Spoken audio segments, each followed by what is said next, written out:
আমাদের সাদা পাসপোর্ট ছিল, সাদা পাসপোর্টে ইনশাল্লাহ ওনাদের ওখান থেকে প্রসেসিং করে আমরা আমাদের ভিসা আমরা সম্পন্ন করছি ইনশাল্লাহ। আলহামদুলিল্লাহ জাপান ট্রাভেলসে ধন্যবাদ, অনেক অনেক ধন্যবাদ।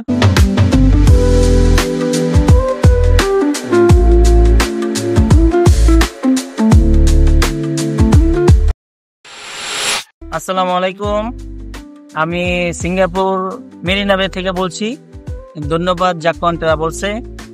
জাপান ট্রাভেলস থেকে আমি এই যে আমার ছোট ছেলে, আমার ওয়াইফ, আমার বড় ছেলে, আমাদের 4 জনের ভিসা সিঙ্গাপুর এবং মালয়েশিয়া দুটো দেশের ভিসা আলহামদুলিল্লাহ পাইছি। পাওয়ার পরে আমরা এখন সিঙ্গাপুরে আছি। সিঙ্গাপুর থেকে আবার কিছুদিন পরে মালয়েশিয়া যাব ইনশাল্লাহ। আমাদের সাদা পাসপোর্ট ছিল, সাদা পাসপোর্টে ইনশাল্লাহ ওনাদের ওখান থেকে প্রসেসিং করে আমরা আমাদের ভিসা আমরা সম্পন্ন করছি ইনশাল্লাহ। আলহামদুলিল্লাহ জাপান ট্রাভেলসে ধন্যবাদ, অনেক অনেক ধন্যবাদ। Thank you. ওকে, আসসালামু আলাইকুম।